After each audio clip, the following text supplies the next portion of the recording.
First off, it is really nice to see so many of you at this last session. So I hoped I was doing it alone, but you're here. Okay, so let's say that you and I, we are cooks. Every day we put time and effort into building products. We put time and effort into building something like starters, something like soups, something like main courses, and even some desserts. And some stuff nobody eats. So, did you ever think that in software development, when you put time and effort to build something, maybe you have built something that the user touches and never uses again? You should think about that problem. That's why we invented, so not we, but people invented user experience design. You start with research first, then you go to interaction design, graphic design, wireframing and prototyping in order to get a better picture of the final product. But the big problem is, those are just guesses. You have no strong evidence that you produced something people will use. So my goal today is to show you some motivation and show you the basic level of conducting usability testing. So first off, we'll start with some things that we failed with. So those are examples of the prototypes, some prototypes we built and then tested, and we kind of failed. So let's see the first example.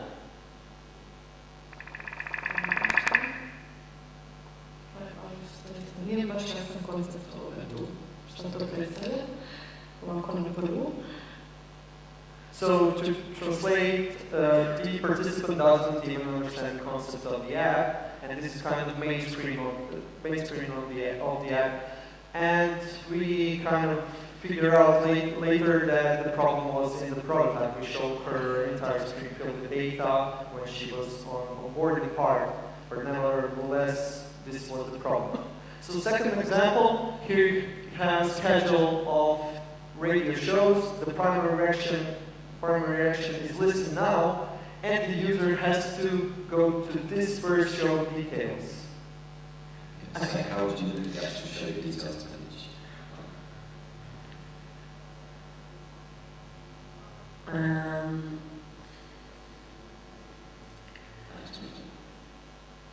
Okay, so there was no affordance there, and the user didn't see that she could enter these show details. So other users could do it, so we kind of stick with this design anyway, but the problem was there. And now we can see the third example with our web page. Okay, style. Ovo su projekt. Ne. Style.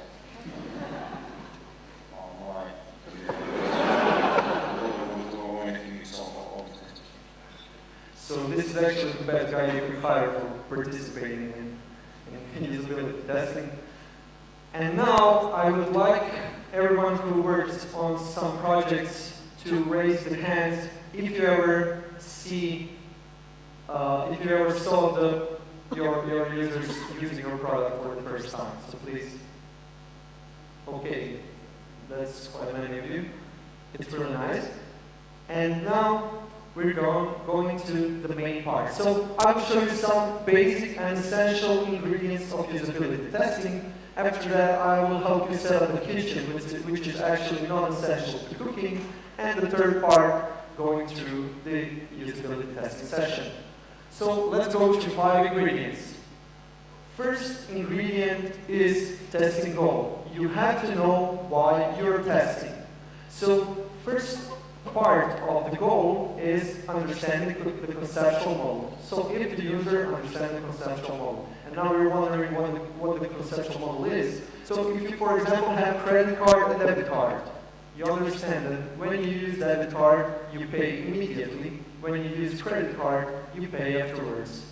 Same way, when you use Airbnb app, when you pay something, when you use it, you book some room and pay now, go there later. So this is high level of the app. If the user understands the high level of the app. Second testing goal is checking the interface. Are the interactions clear? So does the user understand how to do something? So if you're presented with all those options, okay, you might know that this is for the soup and this is for dessert, but the new user usually doesn't, especially in your app, not in this kind of setup. So first ingredient, testing goal. Second ingredient is product goal. So hopefully before starting designing and building your product, you know what problem you're solving, so why you're doing it. But usability testing would be a great point to kind of formalize it. Put the list of 5 to 10 goals that your product is solving. And maybe the simplest way to do it is kind of natural way are user stories. So for example, you say, as a mother, I want to track my baby's growth, add related notes, and see growth progress feedback. So this is something that kind of makes it clear what your app is trying to do.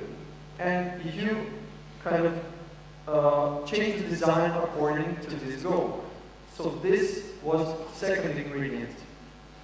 Third ingredient is object of the testing.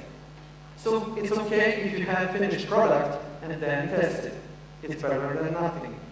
But it's even better if you have product you're building now and you test it while you're building it.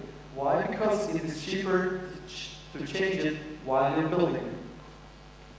But it would probably be best if you could change the product before you invested all the time into building it. So the best thing to test is to test wireframes and prototypes. It's really cheap to change all the sketches and all those prototypes. It's really a cheap thing, and you should definitely do it. The next thing that is obviously required are participants. So for each testing session, you should take about 3 to 4 participants. And somebody will say, okay, but this is not statistically significant. You can have some things that are kind of not covered with 3 to 4 people, but it doesn't matter. So the biggest problem is the one that you all face and show, and you should change that problem. It's the fastest way. And the second big thing about participants, so you should aim for the target group of the app. So if you have an app for mothers, then you should do this. If you should take mothers. If you have an app for older people, then you should take them. But it's a big problem to find those people. And it's okay to start with people around you, in your office. So the only thing you shouldn't do is take people that are working on a project, obviously. So take the people from your office. It's okay, even if they are developers. So once we tested with developers, and they were they didn't know some stuff that was kind of native to their platform. So if you're starting, and you probably are, try using anybody. Office staff, maybe delivery guy, something like this. Okay, and the fifth most important part of usability testing is attitude. So don't be this guy. If something is wrong, participant is not kind of responsible for it. You shouldn't, and in that case, you shouldn't make the participant feel embarrassed or stupid or something like it. So if you know the goal of the testing, and the goal of the testing is to find all the mistakes your interface has before you reach the production stage, then you should know that making the participant feeling stupid about making some mistake is basically wrong. So encourage them in any moment to tell you everything that seems strange, wrong, or that they don't understand. Okay, those were 5 most important ingredients. So we said goal of the testing, goal of your product, thing you're testing on, the participant, and the fifth thing is your and your team's attitude. Now it's time to enter the kitchen. Those are non-essential parts of usability testing. So, your team. You're building your products with your team, and if you're doing usability testing alone, then you're having trouble. Why? You will come with a list of issues and tell those people that this sucks, or this could be better, etc. So the best thing you can do, this is really the toughest part of the usability testing, to change something. The best thing you should do is to take those people, your team, the clients, developers, designers, and put them into the room next to one in which the usability testing is being conducted in. So when they are watching streaming of usability testing, they will know, they will see, and they will accept it. And first, set their attitude, so they have to understand what is the purpose. And second, make them write notes. If they make notes by themselves, they will understand that there are issues. Second part of the kitchen, so non-essential parts of usability testing is equipment. If you start usability testing, then you can do it with app and with just paper, with those user stories. But when you kind of go to the next level, you will want to analyze the recordings, you will want to share everything, comment, and that's the part when tools come in. So for mobile platforms, we use Loopback SDK, which is integrated in iPhone and iPad apps, and it basically records screen interactions, it records the voice of the participant, and also the face of the participant. So this is the part that makes it easy for analyze when the usability testing has been done, when it's finished, and you can also comment everything, share with clients, with the part of the team that's on site, and so on. If you're doing desktop solutions, so web pages, for example, desktop web pages, then you can use Silverback app, which is also a simple solution. It basically records everything just like Loopback, but it doesn't have the server side on which you can look and analyze everything. And the third part of kitchen is location. So the kitchen has location. And the recommendation is to have a nice and quiet room in which you can put the participant, you the conductor, and you go through all the use cases.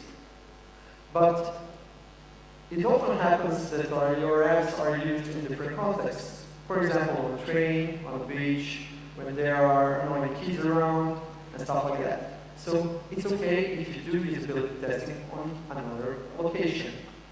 And if you have Loopback.io, for example, I'm not doing any kind of commercial for them, but it's a really good SDK, then you can test on different places. So we have usability recordings from a beach, a bus, and one from a park. And it's really a good situation because the user doesn't have enough time to concentrate on everything, and that's the real context of the usage, app usage. And now we go to testing session.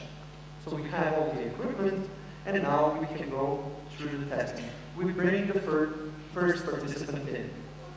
It will last for about 30 to 40 minutes. So first thing is briefing. You should let the participant know that what the usability testing is about. So introduce the usability testing and the attitudes. Tell them not to act smart. They shouldn't be smart. They should tell you if anything's wrong. They should be, they should tell you everything that they encounter on the path of solving usability stories and anything else. So explain the equipment. For example, Loopback, you have to, if you're using Loopback, you have to check if the device to start recording. Don't introduce the product in any way. Why? Because when some part of your users will encounter your products without being introduced to it before. So the user has to understand your product, just a part of it, before reading anything about it. Length of testing, so 30 to 40 minutes, and if you're doing some kind of formal testing, then you use consent form that enables you to use those recordings for testing and for improving the product. And now the talking part. So the goal is to understand everything user, participant sees and feels about your app. So make them talk.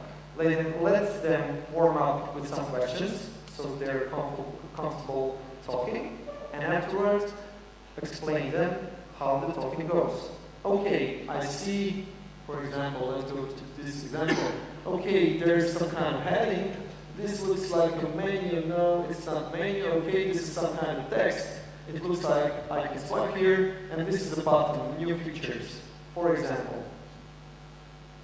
Okay, second part is that they don't click or tap anything. So they can scroll. This is okay, but they shouldn't tap or kind of do any other interaction. Why? Because some users won't do it. And you have to know if the new user understands that on your app, if you have some kind of horizontal part, if it's kind of recognizable, that you can swipe left and right. And the third thing, if you're testing some kind of web page, let them tell you expectations. For example, if you have contact link, let them tell you what do they expect. So there will be some kind of contact form. I expect your address here, or something like that. So this way you will know what they're thinking about on a high level. And finally, the testing. So the testing has two levels. Just everything has two levels. Okay, so the first part is this kind of road when they go through 3 or 4 basic characteristic screens in the app, on the web page, or something that you're testing. So for example, let them open the web home page and go through all the details. Okay, this is the menu, this is this part, I can do this, I can do this. So they will scan the entire interface. Don't let them go into the details, because that way you will cover some of the user stories. That is the second part. So when you go through interface, general interface, which will last 10 to 15 minutes, after that you go to user tasks, which are based on user stories. For example, you are a mother, your child is 90 centimeters high, and add this to the app and save it. This is the user task, and you watch the user goes through each steps in achieving that goal. This is the second line, so they shouldn't wander around, and if you did a good job, they won't. So those were parts of usability testing. So after you have done usability testing with 3 or 4 people, you have the list of the biggest issues. Your team will know what are the biggest issues, which one you can kind of solve, and which ones to work on. And to conclude, you will probably now think that this is kind of too simple. And this usability testing is kind of, you talk about it for 20 minutes. But the thing is, the usability testing is the simplest part. It's really cheap, it's quick, it will take you 1 day to prepare user stories and everything about it, and 3 hours to conduct it. And the biggest problems in usability testing are soft skills to kind of make parts of your team accept those things, to make the client accept that usability testing is actually important, and of course to set the attitude of everyone you have in the team. So attitude is the most important part in building great products and putting happiness on user spaces. Thank you.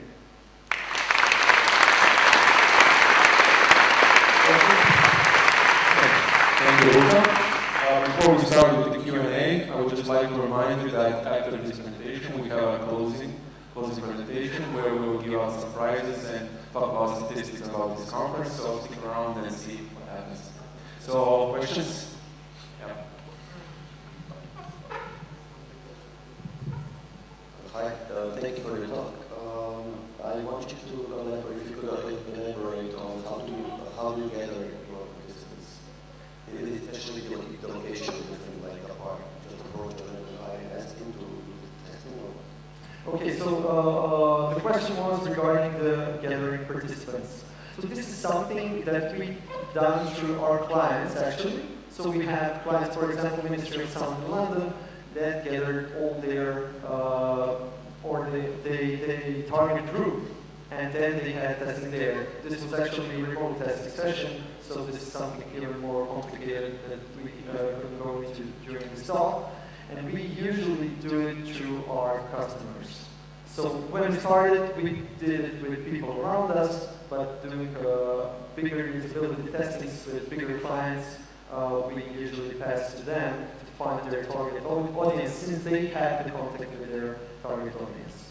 But the recommendation for all of you who are building your products is to start with your team, your family, for example. It's okay if you start with your family, and don't think that if you ask your mother, it's okay. So actually, it will be worse. So, yeah, so you can start with people around you. Any more questions?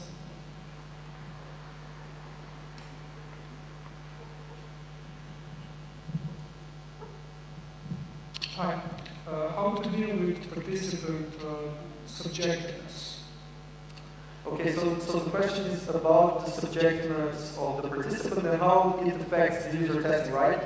So the thing is, you're not asking the participant to tell you how they like the color or how they like the feeling of the entire thing. Those are some things that you will understand when they talk about the app. So in this first part, if they're talking that they see menu and there's a menu item there, they don't recognize that it's a menu item, for example. So it doesn't look like a link. Then in this case, this is not subjective. So there are some cases that subjectiveness is added to the entire thing, but you will kind of know with 3 to 4 participants that it's the subjectiveness of the first participant. Hello, thank you for the great introduction. I just want to ask, how do you give the tests to the participants? Do you read it? Do they have like a PDF or something? How do you Yeah, that's a great question. So usually you have to print the tests to users. Why? Because if you read it to them, they will understand them in their own way. So give them a paper with the text written down and let them watch the text over and over, because kind of if they're doing it by themselves in a normal situation, they will know what they're trying to do. But in this situation, if you read the text aloud, they might catch some parts and skip the others. So simple task on a piece of paper. Any more questions?